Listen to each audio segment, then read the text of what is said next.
There's just 3 buttons to click, so now we are live. Okay, roll call, Jane.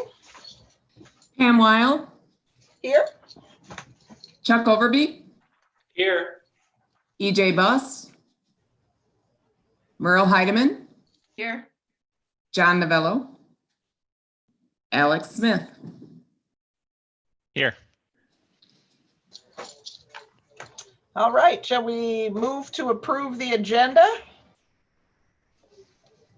So approve. Second. Second. Any comments, updates, additions? Hearing none, all those in favor of moving the agenda forward, say aye. Aye. Aye. All right. Approval of last meeting's minutes from June 17th. Someone a second? Second. All right. Any I'm sorry. modification? Who moved to approve the minutes? Alex and Charles, maybe. Pick somebody. Alex. Sorry, I'm having to shoot my Wi-Fi right now. Got it. Okay, any comments on the minutes? None. Move to approve as sent. All those in favor say aye. Aye. Aye. Hear no nays. All right, public comment. Do we have any public? There is nobody waiting for public comment. All right. Wendy? Yes. Wendy's waving her hand.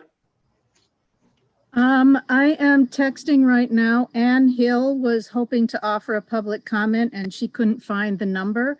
So I'm sending it to her right now, just so you know. I don't know if Okay, well, let's, if she gets in touch with us, we can take a pause and insert public comments in between 2 items as we wrap up the next item. Does that sound good?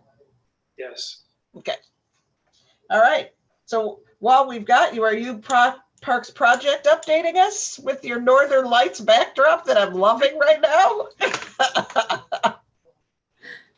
I will be at that time in the agenda. Is that where we're at right now? That's where we're at. Parks Projects updates. All right. Justin is going to help me out a little bit here through this slideshow. Okay, you can go to the next page, Justin. What I'm going to do is just run through some of the projects that we have in process right now. At your meeting in June, we reviewed all of the projects we're working on, whether they're in planning or construction, and some projects that aren't necessarily something that the commission would normally talk about, but just to make sure you're aware of everything that's going on. But today I'm just going to focus on the things that are currently under construction or were recently under construction.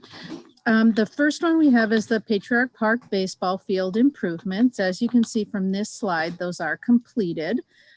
Justin, if you go to the next page. This was a really fun project in that we completely redid the 4 baseball fields at Patriarch Park. That is, all 4 backstops were replaced. Fencing is new. We have new player benches and dugout areas. We've completely redone the infield of all 4 fields, as well as we have 2 fields that have bleachers, and there is an accessible walkway to every one of the fields, as well as trash receptacle, recycling bins, and bike racks. So that was a very fun project, and I think that's one that the community is going to be really excited to see when it is in use. Right now, I believe our baseball and softball fields, our athletic facilities remain closed for games. I know our soccer complex, we are allowing practices on, but I don't think we've got any baseball practices going at this point in time. So we'll probably be looking at some kind of a ribbon cutting on this in the fall. And recall, part of this was funded from a Natural Resources Trust Fund grant, and the remainder of the cost came from the income tax fund. Any questions before we move to the next one? Looks good. Okay. The next one is White Park Nature Area Improvements and Trail Extension. You see here the two portions of this project, the project that extends the Northern Tier Trail from where it ends on Tower Road. It extends it south to the border with Meridian Township. And then the other portion of the project, and the more substantial portion, is what's taking place in White Park, which is extending the nature trail from White Park, Pebblebrook Lane, all the way to Lake Lansing Road, and then doing some natural area improvements as well. We also have included in this project a pedestrian crossing across Lake Lansing Road. I think when we updated you last time, we let you know that as we entered discussions with the Ingham County Road Department, that crossing was going to be much more costly than we had originally anticipated. So we do intend to return to the Ingham County Park Commission in September to request some additional funds to complete those improvements. We're still working through the design on that with the Ingham County Road Department, but we will definitely keep you updated. If you go to the next slide, Justin.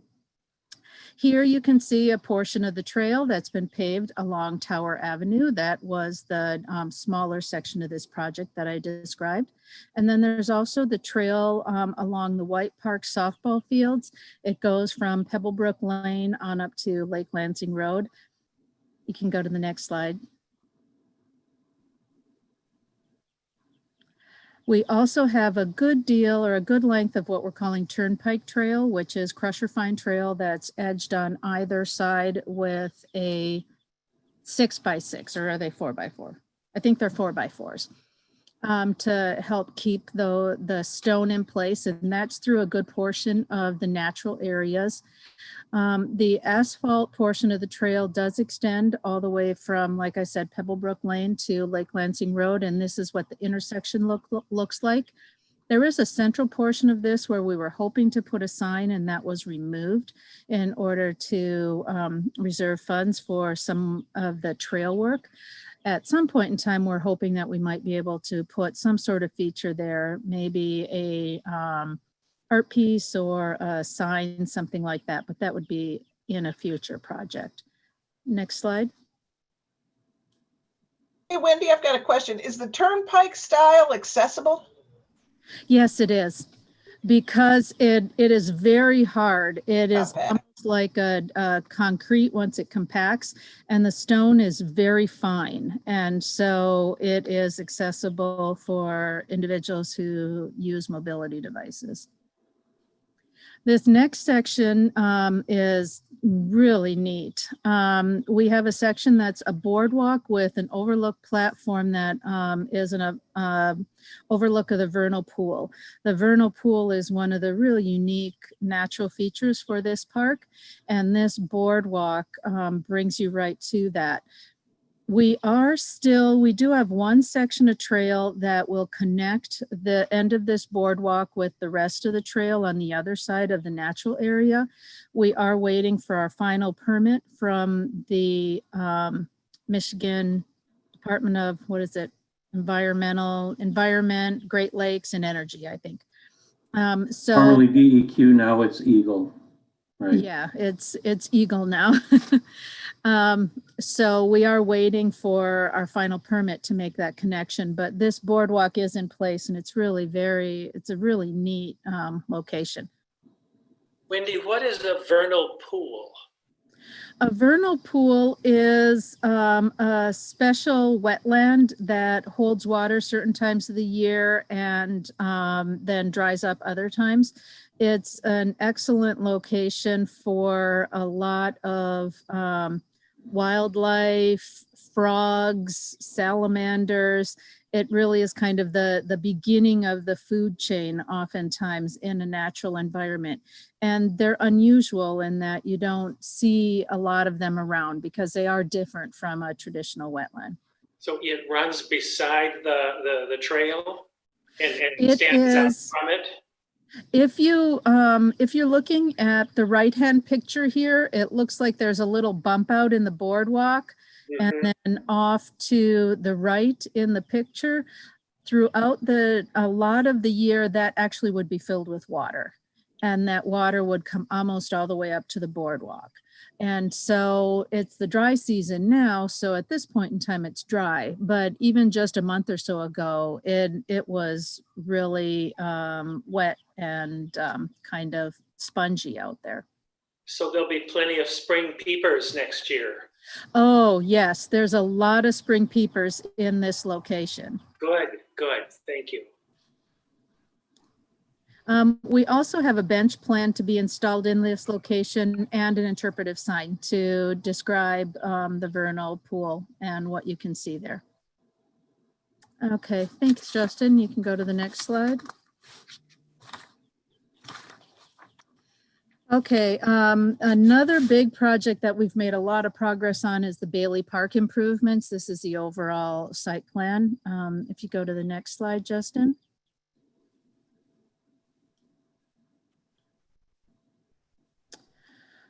In summary, we have completed all of the concrete work for this project. And so you're going to see a lot of pictures here of concrete, but there's also some pictures of other things as well. This, the picture on the bottom is located, is taken from the location where you see the smaller picture in the top here. The star that's on the left-hand side, that's where the picture on the left was taken. So you can kind of, you'll be able to track as we go through these slides where each of the pictures was taken. The picture on the right-hand side is from the location that's on the right-hand star. This is basically where the existing sidewalk through the neighborhood connects up to the new sidewalk that enters the park. And then the picture on the left-hand side is how the people will enter the park if you're coming in from the parking lot that is next to the childcare area. So this would be the way that children from the childcare would come in to use the tot lot when they come out to do that. Next picture, please. These two pictures show what the concrete walkway looks like running along Collingwood, and that's the picture that's on the right-hand side. And again, where the right-hand star is shown on the overview. And then the sidewalk on the other side shows where the walkway runs along Linden, and that is the star that's kind of on the upper part of the overview of the site. Next picture or next slide. Here is a couple more concrete pictures. You can see a couple of landscape islands. Those will, I'm not sure if we've got a tree planned in each of those or not, but if there's no planting in there, then it'll be a small turf berm to give you a little interest. The location of the right-hand picture is basically as you move from the entry walkways into the park, going into the park, you would go to the left. And then the left-hand picture is where you're entering the park on the opposite side. You can go to the next slide. Here, there's a little more concrete on the left-hand side. You can see some more of the walkways as they move through the park. And then on the right-hand side, you see the shade structure with a concrete plaza. That part of it is colored concrete and the rest is just your traditional concrete. In the right-hand photo, you see kind of a tube coming out of a concrete pad there. That's where the drinking fountain will be located. We do have picnic tables coming for installation in that plaza area as well. Next photo, please, or next slide. Here you see the drinking fountain. You can't really see all of the different bowls, but this has a high bowl and a low bowl. It's got a doggy bowl, which is kind of wrapped up in the plastic there. I think it's also got a spigot. So we've been joking, this is our Cadillac drinking fountain. I think we got a little bit of everything on it. And I think, if I'm not mistaken, it also has a water filling or a bottle filling station. And that'll be located right near the plaza. And then it's a little more challenging to see the picture on the right-hand side, but that is one of our 2 gardens that are focusing on native landscaping and pollinator-friendly landscaping. Each one of those will have an interpretive sign in it, and they're not a real large garden, but I think they will do a really good job of demonstrating what people can do in their home gardens to plant native material and to improve pollinator habitat.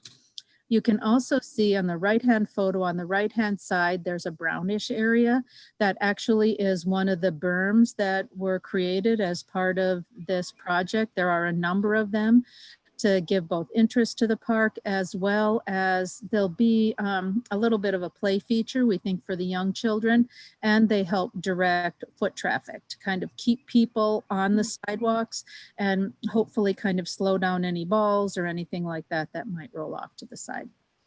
Next slide, please. And this is the final slide that I've got for Bailey Park. I thought I had some better pictures of the playground improvements, but as it turns out, I don't. They are really, really neat. The small tot lot is shown on the picture. And like I said, it's difficult to see, but I think it's really the perfect size for the little tykes. And then the larger playground on the left-hand side, all of the surface material underneath the playground and the swing set was excavated, and we brought back in material that would help improve the drainage. We installed drain tiles underneath. It has edging all around it. It's 4x4 edging with a cap on it that's Trex material or similar to Trex. And it's just a great improvement. We will also have in both of those playgrounds a pathway to the entry into the playground that will be poured and place surfacing. So it'll be fully accessible for people who need mobility devices to access the playground. This is our last photo for Bailey. Are there any questions?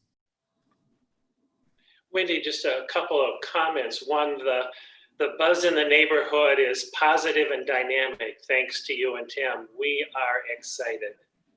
Yeah, the improvement of the sidewalk, that was, I mean, that to me, there was accessibility issues with the irregular heaving and stuff of that sidewalk. That's great. I'm so pleased. Chuck, everybody, now it looks almost as good as your garden. It's gonna look great. So just for your information, Wendy, we're watching out for the tree that was moved in the neighborhood. The gator will empty in about a week, and we'll fill it up each week to make sure, and we'll check it to see how it's doing. Nice. That's wonderful. What Chuck is referencing is we had to relocate a small decorative tree in the park. And unfortunately, we didn't realize that until recently. And so trees really, if you try to relocate them in August, it really is challenging because of the heat and the fact that they're in full bloom and they're taking up a lot of nourishment to try and produce fruit. And so the tree is looking a little sad. And so Chuck has been working with the neighborhood to give it a little TLC and hopefully get it some additional water, and we'll see if we can nurse it through. So. And my other question, Wendy, was there's a new perennial bed that was just put in. Mm-hmm. Well, and I'm going to check that to see when it might need to be watering. But is someone going to be checking that to see if with a water source to see if it needs to be watered here? That should be the responsibility of the contractor. I'm going to make a note, though, to make sure that they're aware of that. Okay, and if I check it and think it's dry, I'll give you a call. Sounds wonderful. Thank you. Okay, you can go to the next slide, Justin. This is another project that we've made some good progress on. This is the Orchard Street Pump House roof and soffit replacement. These are photos of what it looked like beforehand. And if you go to the next slide, Justin. This shows you where it is currently in process. The roof has been replaced. The have been reconstructed. They still need to be painted, and we have to put the eaves troughs up. But this is a huge improvement as well. And that roof was in very poor condition, and so were the soffits. Next slide. And this is the final project we have that we've made some great progress on that we wanted to share with you, and that is the East Lansing Hannah Community Center parking lot resurfacing. I took these shots from my office window, and I sort of had to open the window and hang my cell phone out. So I was all paranoid that I was going to drop it on somebody's head. But you can see the entire parking lot and entry drive has been repaved, restriped. We did some re-signage of some of the spots to help identify them a little bit more clearly for use by seniors and handicap spaces. But this is just a huge improvement over what that lot has looked like in recent years. So that's all I have, unless Tim, if you have anything else you'd like me to share an update on, or if anybody has any questions.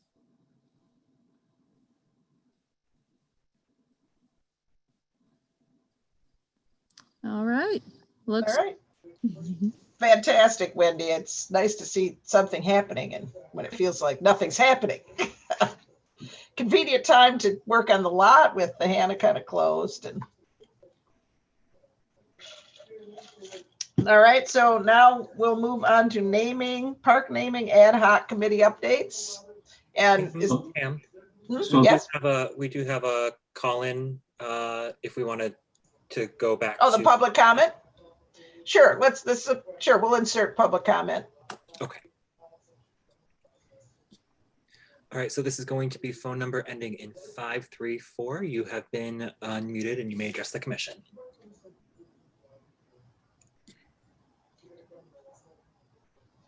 Maybe.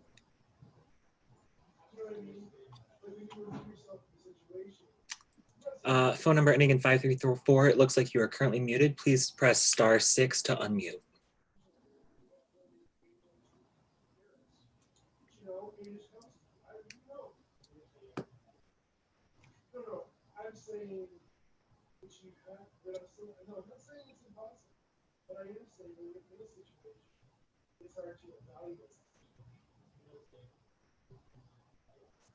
Yeah, we're not hearing anything. Nope, it looks like it's still muted. Okay, we can. All right, well, if you can work something out with them, let us know. So let's move on to the park naming ad hoc committee updates. Welcome, John. Glad to see you. Chuck, do you want to talk about that? I'd be glad to. The letter that was sent to the city council from the committee was included in your packet. We had some active discussion about the naming of the park, and that included our points on the historical nature of the Bailey Park, and that we wanted, in the neighborhood, we wanted to retain it for that purpose. There was a consensus on the committee that it should be retained as is, as the Bailey Park.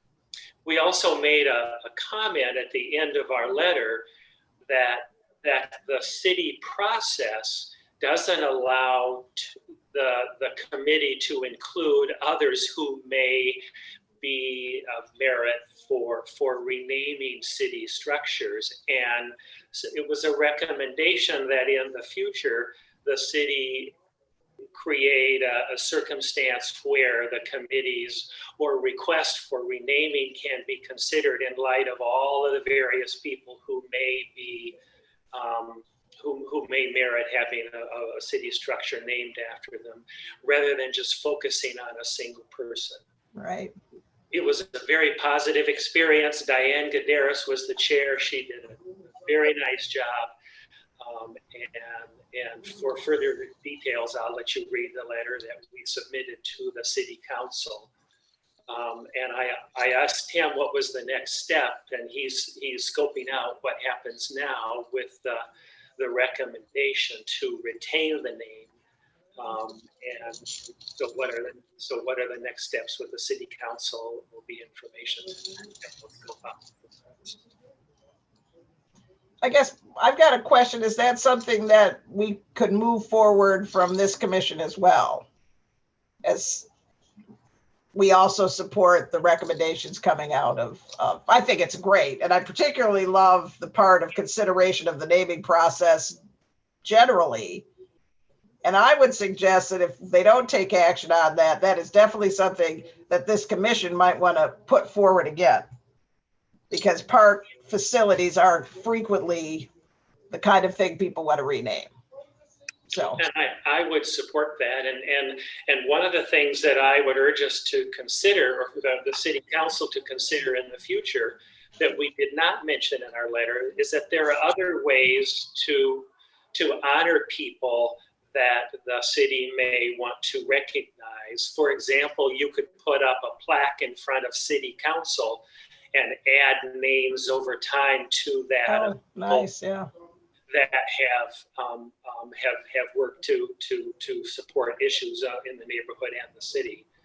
And that kind of a plaque would avoid having to rename something that has significance in a particular neighborhood. Right. I really enjoy benches as well. I enjoy reading the plaques when I don't know the people, and I've donated. The county does that. It's a nice memorial. It's a nice tribute. So it features like the drinking fountain being named after somebody or something. That's also. And then Right. I donated. Dorothy McMeekin just died, a neighbor, and we put money in for a tree that's going to have a plaque on campus with her name on it. But yeah, I agree. And I assume, Wendy, that the entrance to the park, that the sign over the park will say Bailey Park, and that sign is still in the works or waiting to be installed, perhaps. It will say Bailey Park, and it is being fabricated. I don't know what the timeline is for that, but I would expect that should be in fairly soon. Good. And I was hoping in small letters under Bailey Park it might say Overby. We're going to hang a big old banner for that, Chuck. Right, thank you. Perennial bet. It's got to be a perennial bet. Any other comments? I Pam suggest. has his hand up. I got my hand up. Oh, I can't see you. Yeah. Yes? Okay. So if it's the desire of the commission, you could always make a motion that was supported by the entire commission to send to city council that was in support of the recommendation of the committee, and that could just go directly to city council. Does someone want to move that? Yeah, you might want to wait to the next meeting, just because it wasn't on the agenda to do that tonight. Okay, and then we could also see what kind of maybe response they have to this if it feels like a pile on, but yeah, okay.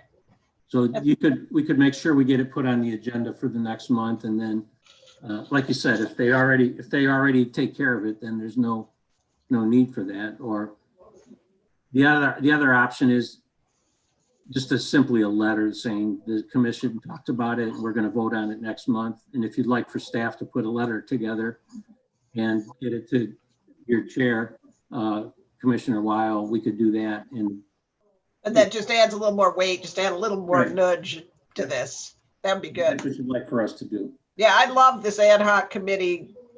I like the people and I like the process. And I'm glad to hear, Chuck, that you felt it was successful. I'm really impressed with the product. I think it was really well done. Thank you. Okay, so any other comments on park naming?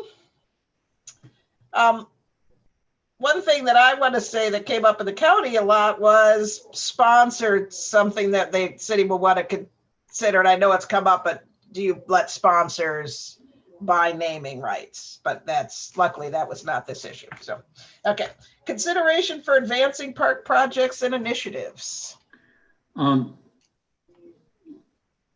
Chair Pam? Yes? Want to, before we go to that, would you want to try to see if that individual wanted to public comment before I went on there again?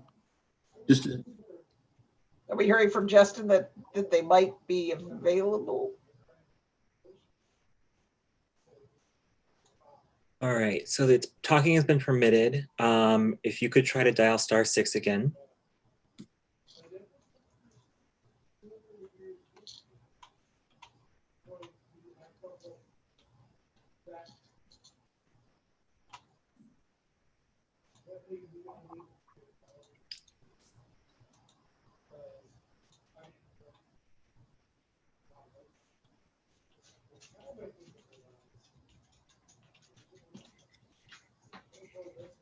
If they want to email their comments, can I add those to the minutes? Sure. You can even read them and comment on them if they want.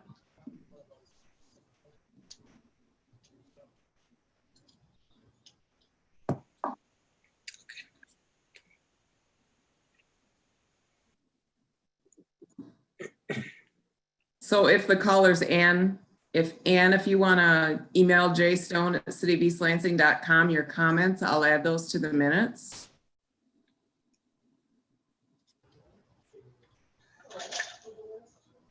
okay. All right.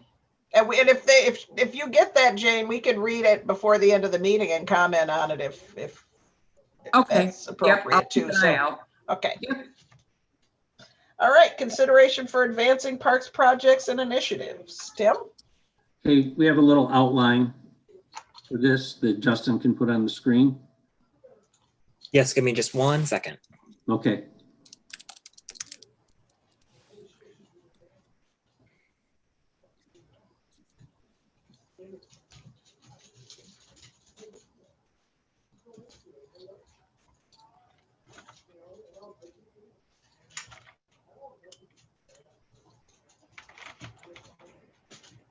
Okay.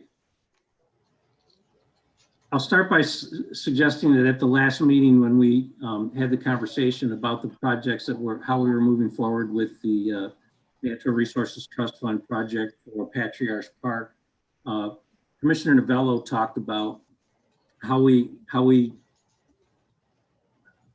we advance parks projects and initiatives in our system and what considerations are made with respect to that.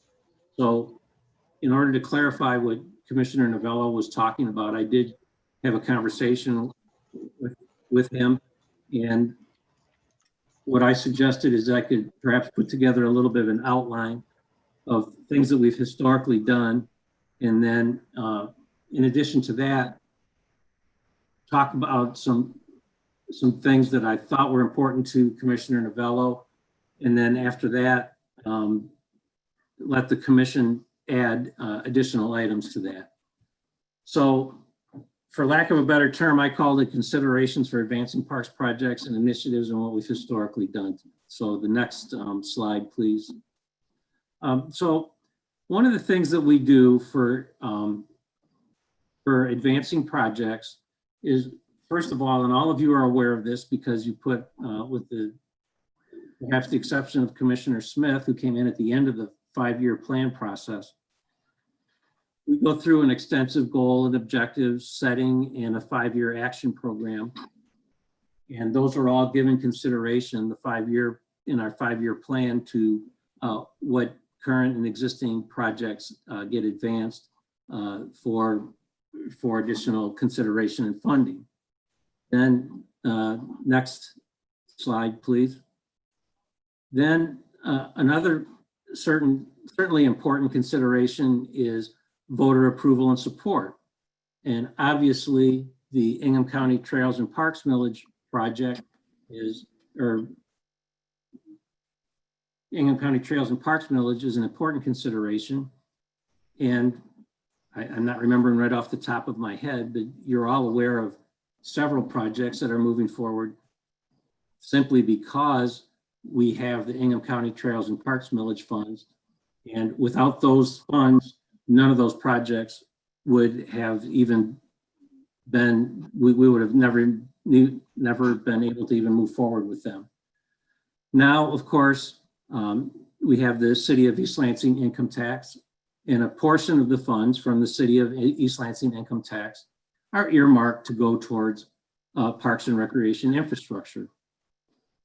Now that, of course, is, with the current situation, we may or may not be able to do the level of projects that we had hoped that we could do, given the overall situation with the income tax as we look towards the future. But only time will tell, and we'll find out as we continue to go through this COVID-19 pandemic situation and see how it's affecting the city of East Lansing income tax revenues as we look towards the future. And bond issues are, of course, another significant funding source. We currently have retired all the bonds on all of the previous bond projects geared towards parks and recreation, but that is, of course, an example where voter approval and support would be used in order to advance any projects. Next slide, please. The City of East Lansing City Council's strategic priorities are, of course, given consideration.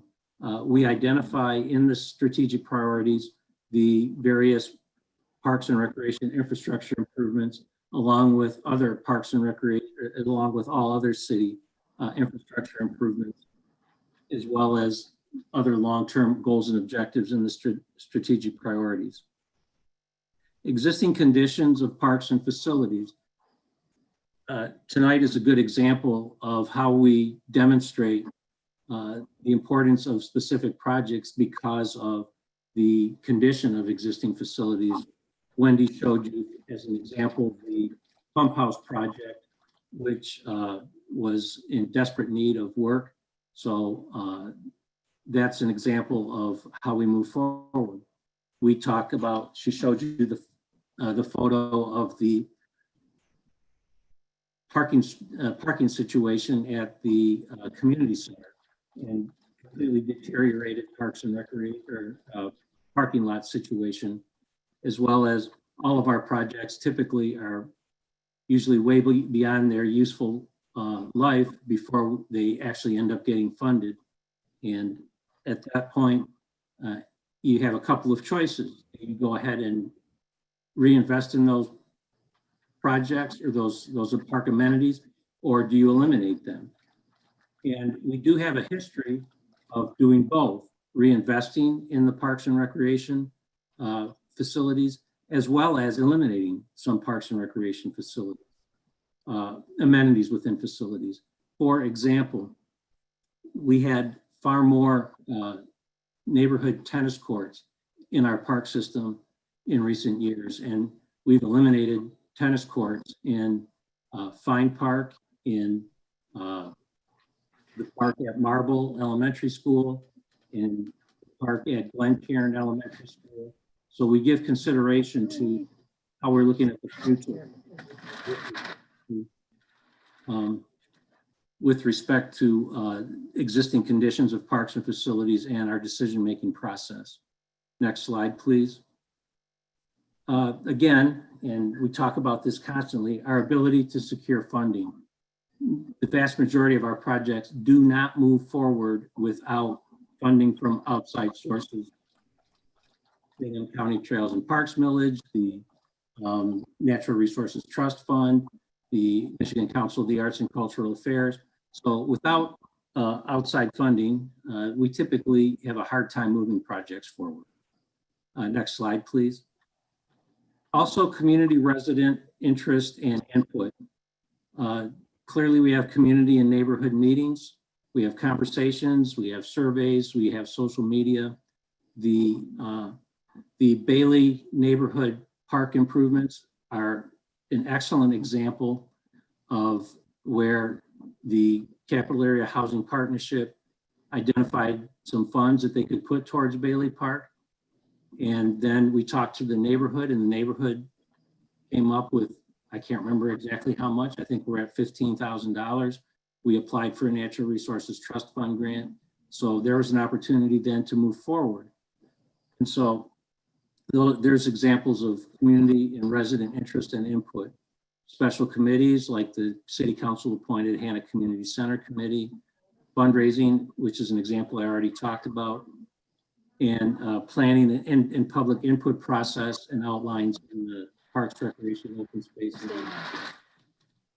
So those are all examples of things that we give consideration to. Next slide, please. And then obviously, before we move forward, staff makes recommendations to the city manager, to the Parks and Recreation Advisory Commission, and to city council. So all of these things are, this is not in any specific order that once you meet this criteria, then you go to the next, and you go to the next. These are all sort of considerations that we've given in the past to advancing projects. Clearly, there's some things that we could probably give consideration to that maybe we haven't in the past. One example is on the next slide. What else should we give consideration to? And the conversation, I think this begins to get at the conversation that that I had with Commissioner Novello, and those folks that have more access or the ability to access and get the attention of the community or of the leadership in the community, perhaps have the ability to advance their initiatives more readily than those that do not have historically had that type of access.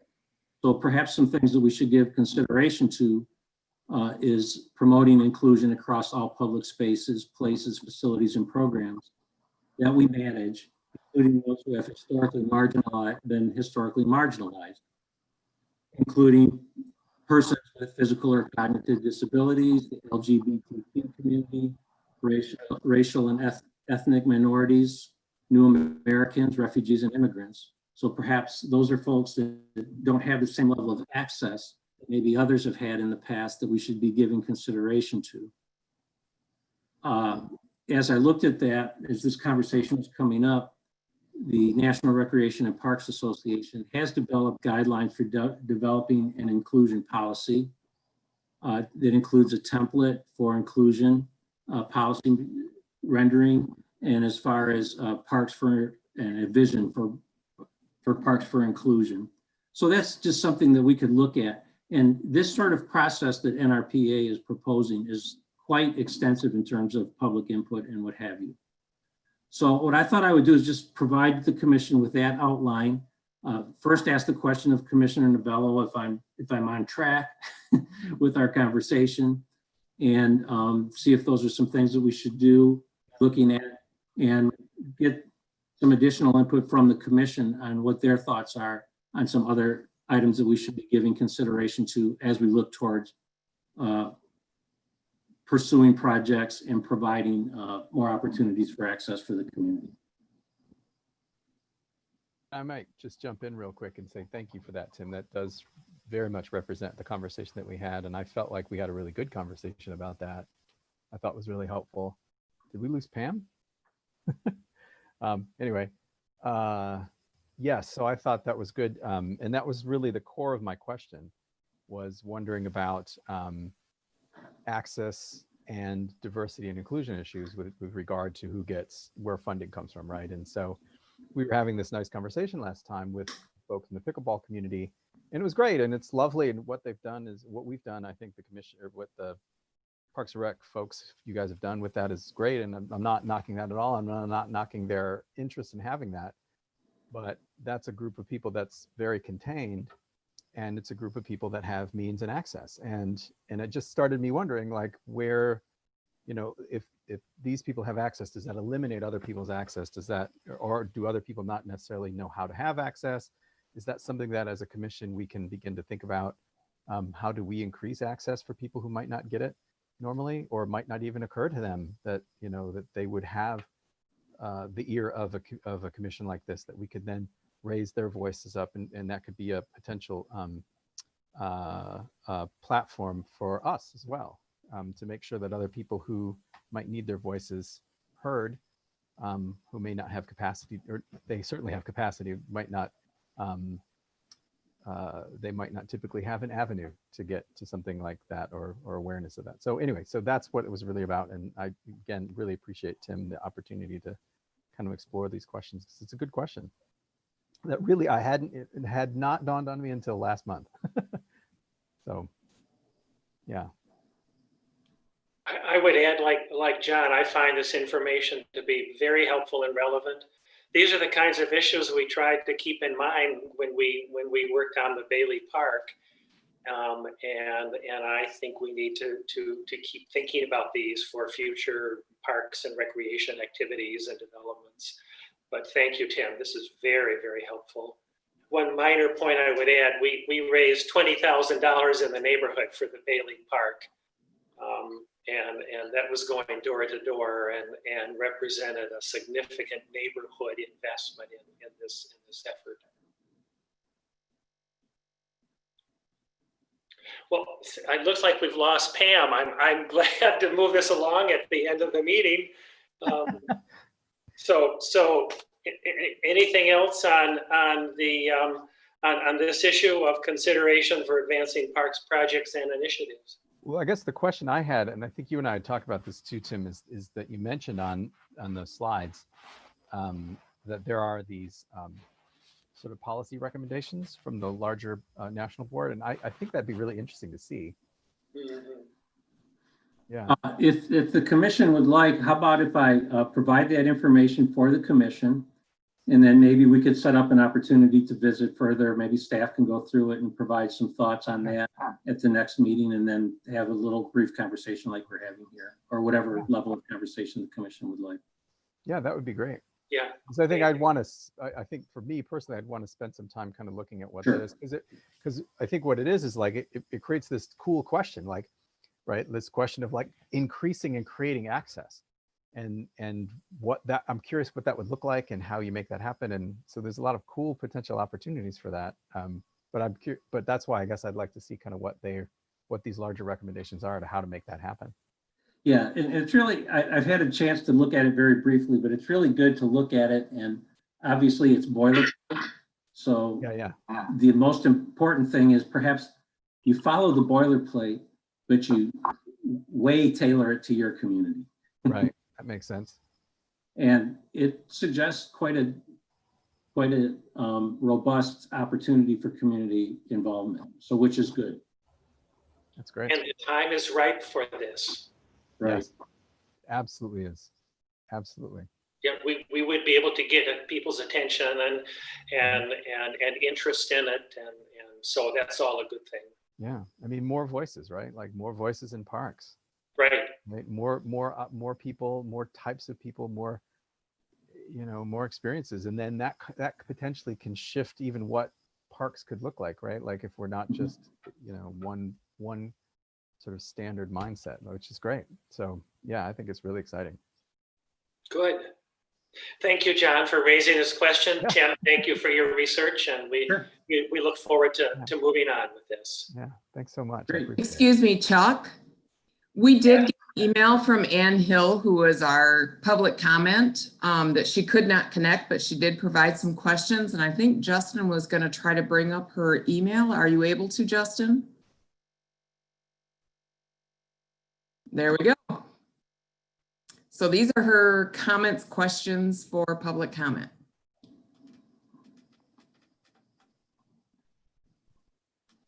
I'm taking a minute to look at these. Just for the advantage of anybody who may be viewing this meeting, I would also like to read them out loud, just for accessibility purposes, in addition to being able to read on the screen. So the questions that have been shared by Ann Hill include: how are the impacts of COVID affecting this budget year? Does the city budget by month, quarter, or annually? As we go through the year, how closely will we be able to monitor compared to the plan? How many people have been laid off? Are there still any people laid off, or since we have entered a new budget year, are most of the people now working? And the last question is, now that MSU has announced that they will not be holding in-person classes for the fall, it will significantly impact downtown. The property taxes were reduced, and the income tax proceeds must first offset that reduction before it can be portioned out for pension, infrastructure, and police and fire. How do you see that affecting the plans for this year's plans? I could take a stab at answering those questions. if you'd like, Chuck. Yes, please. Well, Tim, here, I was thinking, so my question was, should we try and address these questions now? Are they comprehensive enough that we ought to try to address them at a future meeting, or perhaps some of both, Tim? I'm glad to have you educate us now if you're willing to do that. Okay. So with respect to how are the impacts of COVID affecting this budget year, that remains under evaluation at this point in time, okay? We do know that we've had significant facility closures, and that's reducing revenue, but it's also reducing expenses quite extensively. So it's still under evaluation. Our fiscal year started on July 1st, so it's under evaluation. Does the city budget by month, quarter, or annually? We do an annual budget. As we go through the year, how closely will we be able to monitor compared to the plan? We will monitor on a regular basis. Like I said, we're still under evaluation, but we'll be monitoring on a regular basis. I will say that our initial analysis for fiscal year 20, which was just completed on June 30th, initially, we thought we could have as much as a $300,000 shortfall in the Parks and Recreation operating fund. As it turned out, it's likely going to be about between $65,000 and $100,000 shortfall. So we've ended up in much better condition than what we started out at, which part of that reduction in what our original estimates were for a budget shortfall are tied into this next question. How many people have been laid off? Are there still any people laid off? Or since we have entered a new budget year, are most of the people now working? I can speak only to the Parks and Recreation Department budget. I can't speak to the overall city budget. All of our contingent part-time, let me restate that. The vast majority of our contingent part-time staff that were laid off when the entire situation started remain laid off. For example, our front desk staff at the community center, the vast majority of the seasonal employees that we hire for like the aquatic center, as well as the employees that we hire during the summer months for the aquatic center, all of those employees were either not hired or they were laid off, okay? The exact number of part-time folks that were laid off, I will have to provide that information, and we can get that information to the commission as well as to Ms. Hill. Are most of the people now working? Our full-time staff, almost 100% of our full-time staff that were put on the 50% work and 50% laid off program. I'm not remembering the exact name for the state. All of our full-time staff are back now working. And so they're all back at 100%. And as I do talk about that, we have offered some seasonal programs. And for example, our summer camp program, we've been operating for the last 3 weeks or 4 weeks, and a portion of those staff came back. So, but we can provide that information and we can provide it to both the commission as well as to Ms. Hill. Now that MSU has announced that they will not be holding in-person classes for the fall, it will significantly impact the downtown. The property taxes were reduced and the income tax proceeds must first offset that reduction before it can be portioned out for pension, infrastructure, and police and fire. How do we see that affecting the plans for this year's plans?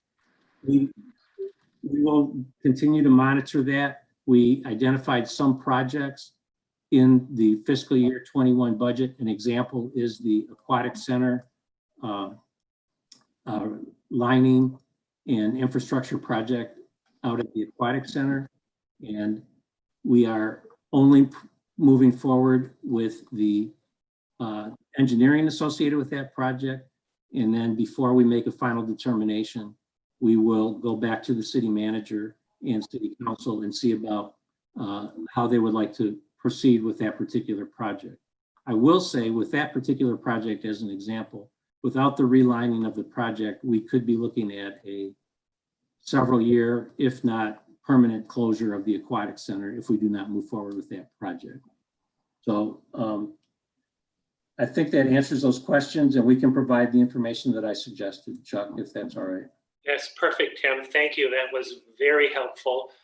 I have a follow-up question that's tangentially related to this. I've made an assumption that the Hannah Center will consider reopening the Hannah Center when the governor reopens fitness centers and those types of entities throughout the state. Is that an accurate assumption? That's correct. Right now, the current executive order or series of executive orders affect our ability to open the community center, and including the swimming pool, the indoor swimming pool, including the fitness center, including the theater, and including the size of the types of activities that and the number of people you can have in various classrooms and things of that nature. So as a facility, we will remain closed until there's an executive order that allows us to reopen from the governor. Once we receive that, we think we can be ready to start reopening those facilities probably within 1 to 3 weeks of getting an executive order that allows us to reopen. As I did mention, we are using the community center right now for summer camp program, and that's the only activity that we're offering at the community center right now is a summer camp program. And that's to provide opportunities for families to have their children in a full day situation while mom and dad are working. We are working with community members as well as East Lansing Public Schools with the start of school next week, Tuesday, to be able to offer like full day care for elementary age school students at the community center. So we think that there may be as many as 75 children that will come to the community center in pods of maybe 8 or 10 kids, and they will be with the same instructor all day and what have you, and they will bring their technology provided to them from East Lansing Public Schools, and they will be able to do their education for 6 to 8 hours, whatever the time period is, while mom and dad can still go to work, and we will take care of them at the community center. So we'll have that program available once East Lansing Public School starts up next week, or next week or the following week. I apologize, I don't remember the schedule exactly. Thank you, Tim. Those of us that enjoy the Hannah Center await the governor's order, and we'll just take it from there. Thank you. Do the best we can to get her open. I know, right. Exactly. Can I just add that I'm thrilled that this center is doing that they're offering that kind of care to that many kids in little safe pods like that. I mean, what a wonderful thing. That's such a challenge for so many parents right now. And it's really becoming a mental health issue for a lot of people. And obviously it's what I think about a lot, these kinds of things. So I just, if I could just say out loud that I'm really appreciative that the city's doing something like that. It's a small number, but it's significant. I mean, it's a significant number, but it's great. That's wonderful. Yeah, we're hoping that we can do that as many as 75 children once school starts. At this point, we only have maybe 40 kids right now, 30 to 40 kids, but a substantial portion of our staffing costs, for example, are being recovered, not just by the fees that are paid by the parents for their children to be in the program, but they're also being recovered by child care relief grant through that CARES program. So, and we received funds already for April and May, and we're eligible for funds, we believe, for June and July. And so we'll be recovering our costs for like full-time staff, Julianne Jennings and Bethany Ross, and we'll be able to move forward with that. So, thank you, John. And thank you, Tim. So I see Pam is back with us. I'm glad to turn the agenda back over to Pam at the end of the meeting. Oh, well, I'm sorry, I missed the juicy bits. I'll have to watch the tape. Yes, you will. So we're on Staff Communications Director's Report, Pam. All right, take it away, Tim. We just completed that. Oh, Okay. Commissioner Communications, so let me. So we've got Jessie watching us. She has anything to say? How about, I can certainly answer any questions if anybody's got any questions. all right, I don't hear it. I don't hear All right. it for you, Jessie. Okay, well, you guys know how to get a hold of me if anything comes up. I'm always happy to chat. All right, so Chuck, do you have any comments? Nothing more, thank you. Alex? Meryl?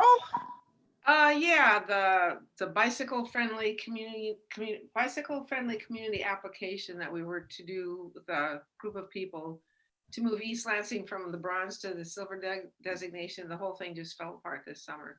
So that won't be happening. It was due sometime at the end of August. So COVID ate it, basically. Yeah, is there talk about continuing? Thomas Bauman is the leader of that, and he just sent around an email about 2 weeks ago just saying, we just can't do this now. I think the idea is to reconvene when and if people have this weight taken from them, but it's just been impossible for people to do it. Right. Yeah. Well, I hope they reconvene because bikes are selling like hotcakes. People are riding like crazy. I mean, everybody is aware of that issue, but there was just not, the people just didn't have the time to get up. Oh. Everything they had to do, just like Tim was talking about, the kids and working and all that kind of stuff, it's just too much. So Sure.